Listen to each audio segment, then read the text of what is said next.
Keinformasi komoditas pemirsa, harga minyak melanjutkan penguatan saat kesepakatan damai Amerika dan Iran masih jauh dari harapan. Harga emas naik untuk sesi ketiga beruntun didorong meredahnya kekhawatiran investor terhadap potensi kenaikan suku bunga The Fed.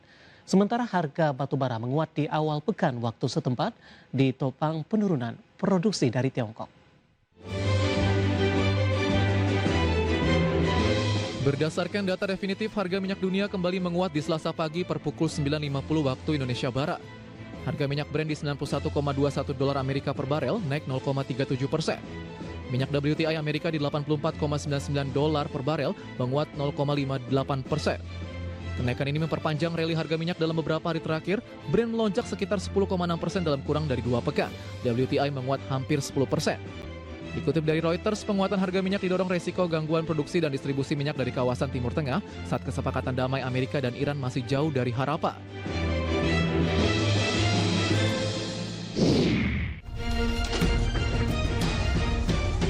Harga emas naik untuk sesi ketiga berturut-turut di Selasa, didorong meredahnya kekhawatiran investor terhadap potensi kenaikan suku bunga The Fed di bulan depan. Selain itu, harga emas mendapatkan dukungan dari dolar Amerika yang masih melemah. Kondisi tersebut membuat emas yang dihargai dalam dolar menjadi lebih murah bagi pemegang mata uang lainnya. Pasar kini menanti risalah pertemuan terbaru The Fed untuk mendapatkan petunjuk mengenai arah kebijakan moneter bank sentral. Mengutip Reuters, harga emas spot naik 0,4% menjadi 4.431,09 dolar Amerika per troy ounce.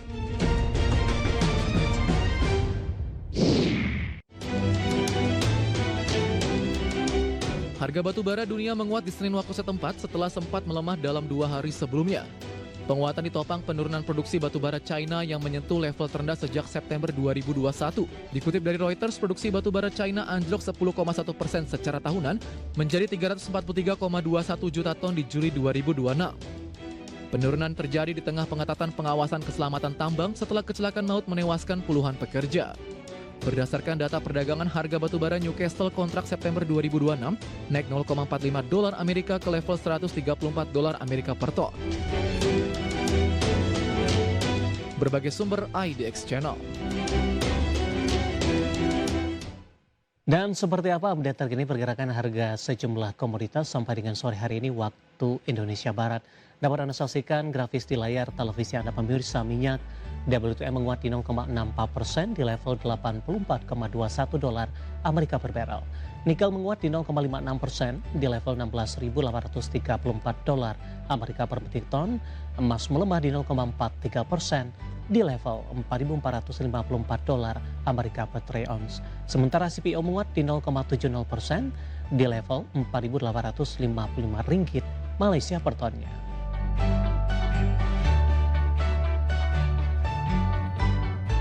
Dan selanjutnya mari kita coba simak beberapa sentimen yang berkembang yang berhasil dihimpun oleh tim redaksi kami dan diproyeksikan akan mempengaruhi pergerakan indeks harga saham gabungan.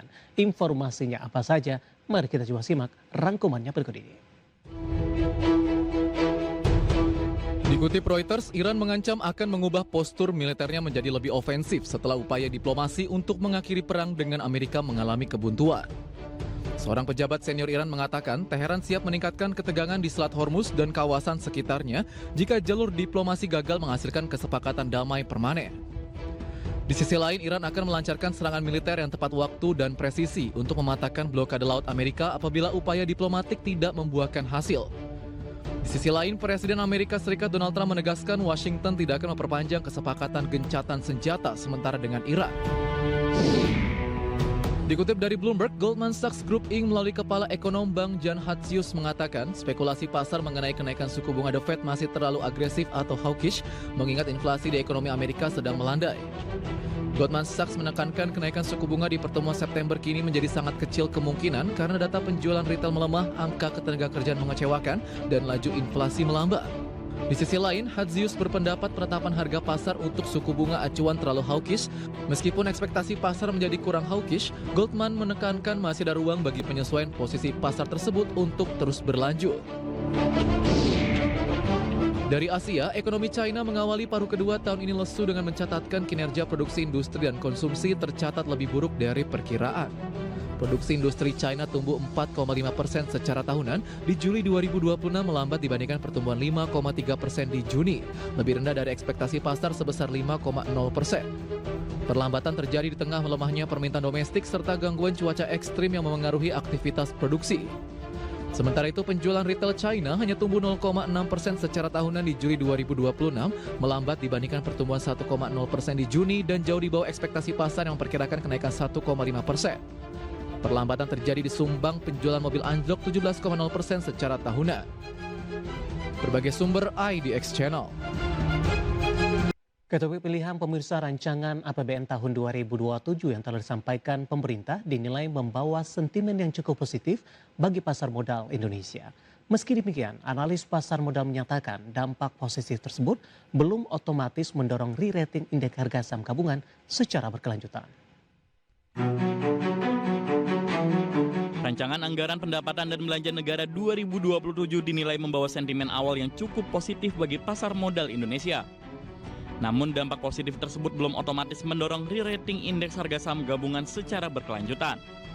Head of Research RHB Sekuritas Andri Wijaya melihat target defisit yang lebih rendah, afirmasi peringkat investment grade, dan pipeline proyek yang semakin jelas dapat meningkatkan kepercayaan pasar.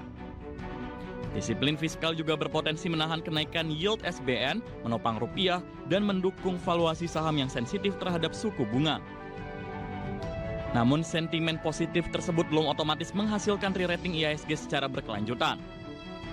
Risiko intervensi negara yang semakin besar, potensi masalah tata kelola, risiko eksekusi proyek, serta kewajiban kontingensi yang mungkin muncul dari pembiayaan BUMN dan jaminan pemerintah tetap menjadi perhatian. Di sisi lain, Head of Research KISI Sekuritas Muhammad Wafi menjelaskan bahwa target pertumbuhan ekonomi 6% cenderung ambisius.